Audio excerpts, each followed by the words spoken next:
Students, so today's class we are discussing about the DNA polymerase. DNA polymerase is one of the enzyme, the most important enzyme that is used in genetic engineering. DNA polymerase means, it is used in the getting a new copy of DNA. Getting new copy of DNA. DNA polymerases are used to get a new copy of DNA. So DNA polymerases, what they will do is, as the name itself indicates, there are two words over here. One is the DNA, another one is the polymer. So you know that DNA stands for the deoxyribonucleic acid, and it is a polymer of what? It is a polymer of nucleotides. Okay, what the DNA polymerase will do is, it will be doing the function of polymerization. Polymerization means it will add up the nucleotides,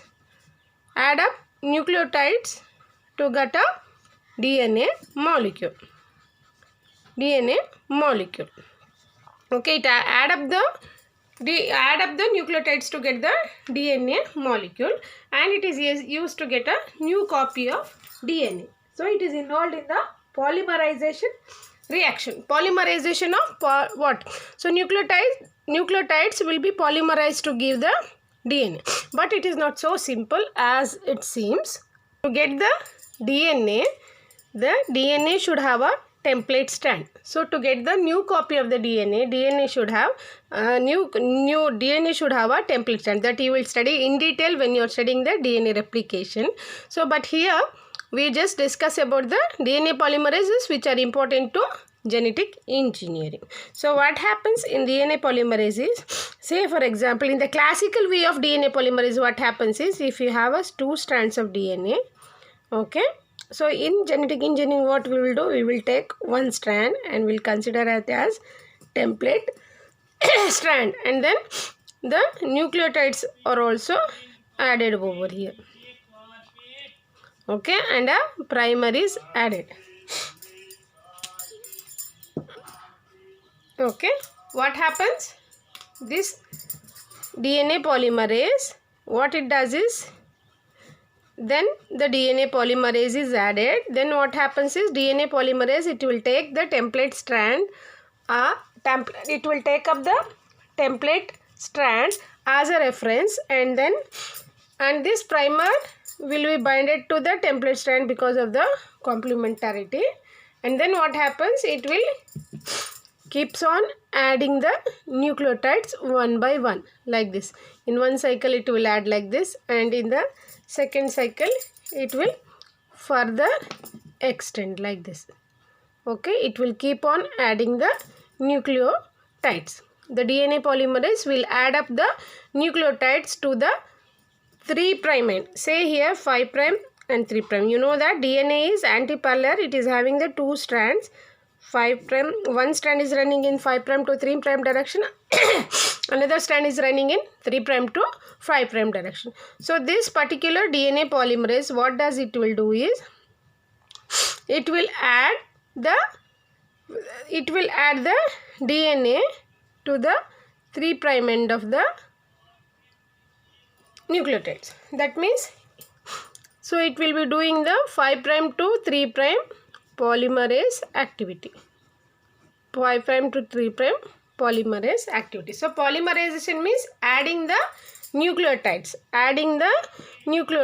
to make a new copy of DNA. So these are the enzymes which are involved in getting a new copy of DNA by adding the nucleotides. Now you have understood how the DNA polymerase works. So DNA polymerases are classified based on the type of template. What type of template it will taken for polymerization. So we have discussed that it has to have a template or a reference. By seeing that, it will keeps on adding the nucleotides that you have studied in the replication. Okay, based on the type of template, DNA polymerases are classified as DNA dependent polymerases, okay, and then DNA dependent DNA polymerase, and then RNA dependent DNA polymerase. Okay.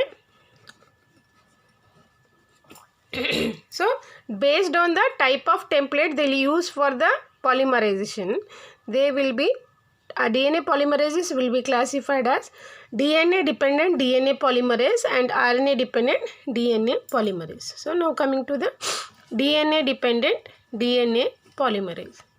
Okay, as the name itself indicate, here it will take up the what? It will take up DNA strand as the template.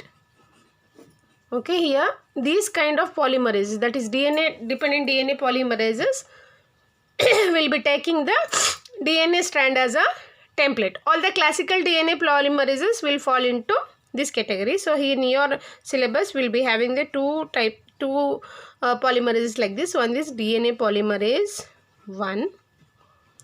Okay, another one is clinofragment. That we'll discuss later when we are discussing about those enzyme. Okay, so first category is DNA dependent DNA polymerase. So DNA dependent DNA polymerase, what they will do? They will take the DNA strand as a template. Okay, example for this is DNA polymerase 1 and clinofragment. There are many examples, but these are only the things just I mentioned which is there in the syllabus. Okay, second category of DNA polymerase is RNA dependent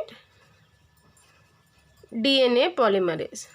Okay, so what happens here, you only tell? Yes, so in the DNA dependent DNA polymerase, it will take the DNA strand as a template. Here this enzyme will take RNA strand as template, RNA strand as the template. Okay, and it will synthesize a new copy of DNA. Okay, here in DNA dependent DNA polymerase, DNA strand is taken as template and new copy of DNA is synthesized. New copy of the DNA is synthesized. RNA dependent DNA polymerase, it will take up the RNA strand as a template and it will synthesize a new copy of DNA. So example for this is reverse transcriptase. Reverse transcriptase. So this is a very classical enzyme that is present in the viruses. This enzyme is present only in the viruses where RNA is the genetic material, because they will be having only the RNA with them. So when they have to insert into the host DNA, they need to convert the RNA into DNA. For that, this particular polymerase will be used. Okay.